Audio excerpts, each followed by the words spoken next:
What if your childhood ended overnight with a knock at the door, soldiers in the street, and a star stitched to your jacket? What if you were told you couldn't go to school, or the park, or even the store, just because of your name? Now imagine you're only 15 years old, and the only way to survive is to run. Run through forests, run through borders, run faster than fear, faster than Nazi checkpoints, faster than Hitler's reach.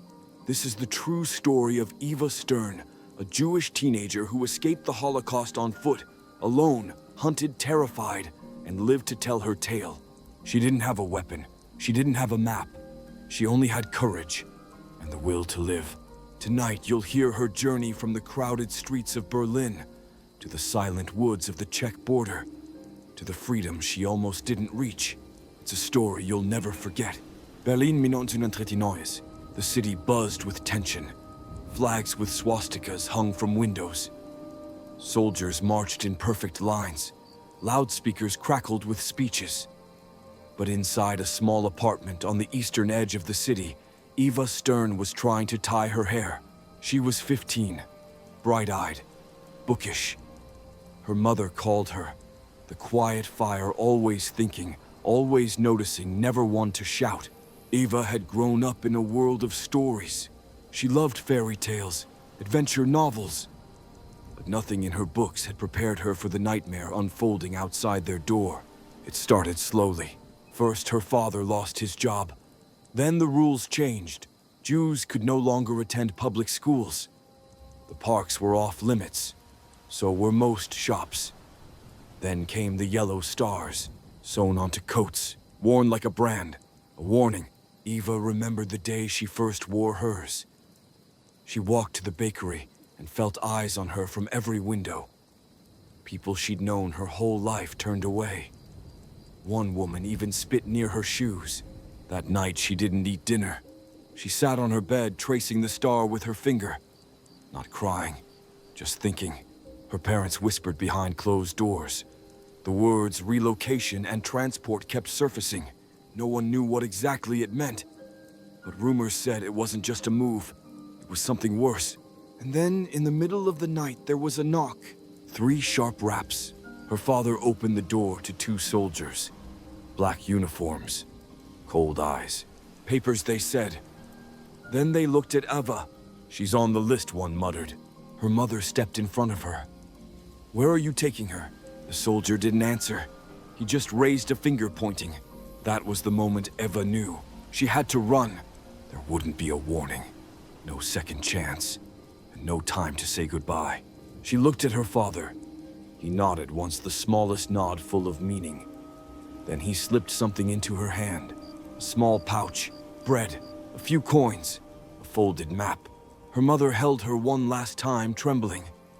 Then, in the noise and confusion, Eva turned and disappeared down the back stairwell. She didn't look back. She wouldn't see her family again for years, if ever. But in that moment, she had one thought only. Run, and don't stop. Eva ran through the narrow alleys behind her building. Heart pounding so loud, she thought it might echo through the bricks. She had no coat, just a scarf, and the night air cut like knives. But she didn't stop. She couldn't. The train station was already crawling with patrols, so she headed east toward the forest. She had remembered something, an old story her uncle once told, about a cousin who lived near the Czech border. It was far, at least 150 kilometers, but Eva had a map in her hand, wrinkled and smudged, torn along the creases, and hope in her heart. She found the railroad tracks and followed them. Not on the rails, but beside them through tall grass and cold mud. She used the stars to guide her. Orion above, north behind her. East ahead, the night grew colder. Her shoes soaked through. Her fingers went numb, but she kept going. At sunrise, she ducked into an abandoned barn and curled into the hay. Her body ached, her stomach growled. She ate a crust of bread, saving the rest. She had no idea how many days she'd be on the run. That first day, she walked nearly 20 miles. Her legs burned, her head throbbed. But the fear kept her moving. And then came the first close call. She was walking along a ridge when she heard shouting in the distance, men in boots, dogs barking. She dropped to the ground and crawled into a hollow beneath a fallen tree. Covered herself with leaves, didn't move, didn't breathe. The dogs came near. She heard them sniffing, panting. Her heart nearly exploded from her chest. But then, a whistle, a command in German, and they left. She lay still for another hour just in case, and when she finally emerged, she realized something. This wasn't just about running anymore. It was about disappearing. From that point on, Eva traveled only at night. She drank from streams, ate berries she recognized from books. Sometimes she found empty cottages ducking in just long enough to rest, never sleeping too long, never staying more than a few hours. She thought of her parents constantly, wondered if they were safe, wondered if they knew she was still alive, but she didn't allow herself to cry. Tears wasted water, and she needed to survive. After 5 nights, her shoes began to fall apart. Her feet blistered, cracked, bleeding through her socks. Her fingers bled too from pushing through thorns and climbing rocks, and still she walked. On the 7th day, she reached a hillside where she could see the far edge of the forest, and beyond that, the border. Czech land. If she could cross it, she'd be free. But between her and that border was a checkpoint. Armed guards, searchlights, and barbed wire. She crouched low in the brush, trembling. She had come so far. She could see freedom just ahead. But getting there, that would be the most dangerous part of all. Eva crouched behind a fallen tree, her eyes fixed on the Nazi checkpoint ahead. 2 guards stood by the gate, rifles slung over their shoulders. A dog paced lazily between them. Beyond the gate, the forest thinned into hills, and somewhere beyond those hills was Czech territory. She hadn't come this far to stop now, but she also knew one mistake, and she wouldn't make it another step. She waited. For hours she lay in silence, watching the patterns. When the guards shifted, when the dog circled, when the wind picked up and rustled the branches just enough to cover small movements. Then she noticed something. Every 45 minutes, one of the guards walked to a nearby hut to check in. That left a window, a short one. She ran through it in her head over and over again. The angle, the timing, the sound of her steps on gravel. And when the moment came just after midnight, under the faint glow of a crescent moon, she moved. She crept low, hands brushing the cold dirt. No twigs, no sound. Her heart thundered in her chest, but she kept her breath even. When she reached the last stretch, a 10-foot clearing before the wire, she hesitated. There were tin cans strung across the base of the fence. Primitive but effective. If she touched them, they'd rattle. She reached into her pouch, found the piece of cloth her mother had given her. Just a handkerchief, really. But it would do. Gently, slowly, she untied the cans from one section and laid them aside. Her fingers were shaking so badly she could hardly move them, but somehow she managed. Then she slipped through. The moment her feet touched the ground on the other side, she didn't stop. She ran. Branches whipped her face. Stones cut her hands. But she ran. She didn't hear the shouts until much later. By then, she was already deep in the Czech woods. She collapsed behind a boulder, chest heaving. She had crossed. She had made it. But this wasn't the end. The border was just the first line. And the war, the real war for survival, was still all around her. For the next 2 days, she wandered deeper into the forest, avoiding roads and paths. Her food was gone, her water nearly empty, and her energy fading. Then, on the evening of the 10th day, as the sun dipped behind the hills, she saw a light. Not a searchlight, not a soldier's torch. It was a lantern swaying gently, held by someone walking along a trail. Eva hid, but watched carefully. The figure wasn't in uniform. It was a woman, middle-aged, carrying a basket. She wore a shawl and walked with a limp. And in that moment, Eva made a choice, the same one she'd made 10 days earlier, to trust. She stepped out slowly, hands raised. The woman stopped, eyes wide. And then Eva whispered the first words she'd spoken in days. Bitte, ich bin allein. Please, I'm alone. The woman stared at her, then nodded once. and took her hand. The woman's name was Marta.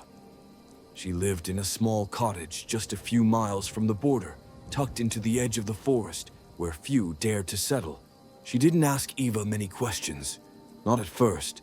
She simply led her inside, helped her wash her hands, gave her a crust of dark bread and a cup of weak soup. Eva's fingers trembled as she held the spoon. The warmth nearly made her cry. That night she slept in a narrow bed beneath a thick quilt. The scent of wood smoke clung to the blankets. Outside, the forest swayed in the wind. But inside, for the first time in nearly 2 weeks, she felt safe. In the morning, Marta sat at the table kneading dough. Without looking up, she said softly, "You came from Germany, didn't you?" Eva nodded. "You're running." Another nod. "I won't ask more, but you can stay, for now." Eva whispered a thank you. Her voice cracked. Over the next several days, she regained her strength. Marta taught her to help in the kitchen, to carry water from the well, to move quietly through the woods. They rarely spoke of the war, but the signs were everywhere. Planes overhead, ration cards in the cupboard, and the way Marta always looked over her shoulder when opening the door. On the 6th night, Marta brought out an old tin box. Inside were photographs, a man in uniform, 2 children, a wedding. "My husband was Czech," she said. "We had 2 boys. The Nazis took them all, called them enemies of the Reich." Eva's breath caught. She reached for Marta's hand, but Marta shook her head. "I don't need pity. I need to know what you'll do next." That was the question, wasn't it? Eva had escaped Germany. She had crossed the border. But now what? She couldn't stay forever. Marta was already taking a risk by hiding her. But then Marta slid a folded piece of paper across the table. A map, marked with an X near the town of Brno. "There's a priest there," she whispered. "He helps people like you. Quietly, discreetly. If you can reach him, he may be able to get you to Hungary or further." Eva looked at the map. It was another 150 kilometers. Her heart sank. Another journey. More nights in the cold. More hiding. More danger. But she knew she couldn't stop. Not now. Marta packed her a small bundle. Dried fruit, hard bread, a flask of water, and a scarf to cover her hair. Before dawn, Eva hugged Marta tightly. For the first time, Marta hugged her back. "You're strong," she whispered. "Stronger than you think." And just like before, Eva turned and walked back into the unknown, not knowing if the next step would bring salvation or betrayal. The path to Brno was rougher than anything Eva had faced so far. The forests gave way to open fields. The air grew drier, colder. Villages dotted the countryside, but she avoided them. She slept in barns under bridges, once even inside an abandoned train car. And always there were soldiers, patrols with dogs, checkpoints at every crossroads. Signs warning of curfews, arrests, deportations. Once she came within meters of a patrol. She heard boots on gravel, the clink of a canteen, the casual cruelty in their laughter. She crouched in a ditch for hours until the sky turned orange and the road went quiet again. Each day was a test. How quiet can you walk? How still can you be? How many hours can you go without food or water? But she kept the map close, folded in her shoe, then tucked inside her shirt. It was damp, frayed, barely legible, but it was hope. On the 10th day, weak from hunger, she stumbled into a field and nearly collapsed. Her lips were cracked, her fingers numb, and then she heard the faint tolling of a church bell. She followed the sound, crawling at first, then dragging her feet through the wheat until she reached the edge of a small village. From the trees, she saw the steeple, and beside it, a man in a dark coat sweeping the stone steps. The priest. She stepped out, hands raised, swaying from exhaustion. "Please," she rasped. "I was told to find you." The man looked up. His face was weathered, kind but tense. He scanned the road behind her, then motioned her inside.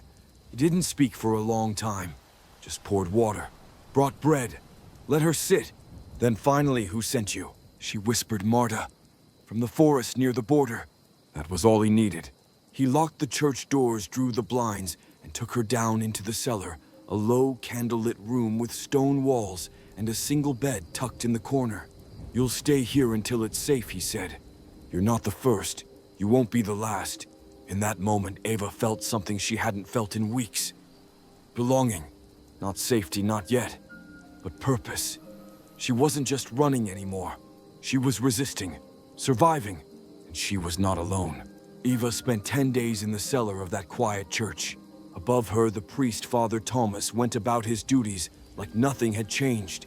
He held services, lit candles, spoke to grieving families. But beneath the floorboards, hidden behind a shelf of hymnals and wine casks, Eva lay wrapped in borrowed blankets, reading an old Czech Bible and listening to footsteps overhead. Sometimes Father Thomas would bring down scraps of newspaper updates on the war maps with arrows and shaded zones. Sometimes he brought news of others, people like her moving through a secret network of kindness. Farmers, teachers, priests, all risking their lives for strangers. Every evening, he asked her the same question: "Are you ready to keep going?" And each time she whispered yes. On the 11th day, he returned with a bundle, clothes stitched to look like those of a farm girl, a satchel of dried fruit, and a small silver cross. "Wear it," he said softly. "It may help if you're stopped." Then he handed her a new map. It led south to Hungary, where rumors said the underground had a route to safer lands. Possibly Switzerland, possibly even Palestine. But it wouldn't be easy. The war was closing in from all sides. Trains were being watched, roads patrolled. And the Germans had begun turning more brutal, more desperate. "Once you leave here," Father Thomas warned, "you'll be on your own again. I can't go with you." "No one can." Ava nodded. She was still just a girl, but she no longer felt like one. At sunrise, he led her through the church's back garden and into a thicket of trees. There he pointed toward the hills. "Walk by night. Trust no one. But remember," he paused, "there are still good people in the world. Look for them." She thanked him, tucked the cross beneath her collar, and walked. The forest was damp and foggy. Her boots squished through wet soil. But with each step, she felt something rising in her. Not fear this time, but fire. She had outrun soldiers, survived alone in the woods, escaped the teeth of death more than once. Now she had one goal left: freedom, and she was getting closer. The journey to Hungary was the most dangerous stretch yet. The forests grew thinner, villages were fewer, and the German grip tighter. Ava traveled mostly at night, as she had learned. She avoided roads kept to riverbeds and learned to read the sounds of nature. When birds went silent, she knew danger was near. On the third night, she came upon a rail line and spotted a group of people hiding beneath an old bridge. At first, she hesitated, but something about the way they huddled, silent, exhausted, hopeful, reminded her of herself. She crept closer. A woman in her 30s saw her and smiled faintly. "We're going south," she whispered. "There's a smuggler. He knows the back routes into Hungary." Eva nodded, heart racing. She hadn't spoken to anyone new in weeks. The group, 2 families, and an old man took her in quietly. They shared what little they had: boiled potatoes, thin broth, a blanket full of holes. But it was enough. That night, under a moonless sky, they followed the smuggler, a gaunt man with sharp eyes and a scar down his cheek. He didn't speak much, just gestured, moved swiftly, always looking over his shoulder. They crossed muddy fields, slipped through barbed fences, crawled through thickets. Once they all dropped to their bellies for nearly an hour as a Nazi patrol passed within meters of them. One child coughed. The old man held him close, whispering a lullaby to keep him still. Eva clutched her satchel and held her breath until her lungs ached. At dawn, the smuggler signaled for them to wait in a hollow. Then he disappeared. An hour passed, then 2. Whispers filled the air. Did he leave us? Was it a trap? Eva's mind spiraled. But just as panic began to rise, the man returned, breathless but smiling. "The path is clear," he said. "The next hill. That's the border." They moved faster now, and then just as the sun broke over the horizon, they crested the final hill. Below was a valley, farmland, a small road, and no German flags in sight. Hungary. Some in the group sobbed quietly. Others dropped to their knees. Eva just stood there motionless, letting the moment sink in. She had done it. She had outrun the fear, outlasted the forest, outmaneuvered Hitler's reach. But freedom was still fragile. Because the war wasn't over, and even safety had a price. Eva stayed in Hungary for 3 months. She lived in a small boarding house run by an elderly couple who asked no questions. They called her Anna, and for the first time in years, she was able to walk in daylight without fear. She read newspapers again, heard of battles, retreats, resistance, whispers of Allied victories, and the names of camps: Auschwitz, Bergen-Belsen, Treblinka, places where people like her had been sent, where trains didn't come back. One afternoon, while peeling potatoes by the window, she heard the words that made her hands freeze. Berlin had fallen. The war was ending. But peace did not come all at once. And for Eva, neither did closure. She waited weeks, then months for news of her family. Letters were sent. Red Cross inquiries filed. But the truth came slowly. Her father gone, her mother likely deported, her neighbors disappeared. The apartment in Berlin was no longer hers. The childhood street no longer familiar. She was in every way a ghost of two worlds. Eventually, she was granted passage to Switzerland, then to England. Years later, she would settle in New York, where she became a teacher, quiet kind, with eyes that seemed to look through time. She rarely spoke of what happened.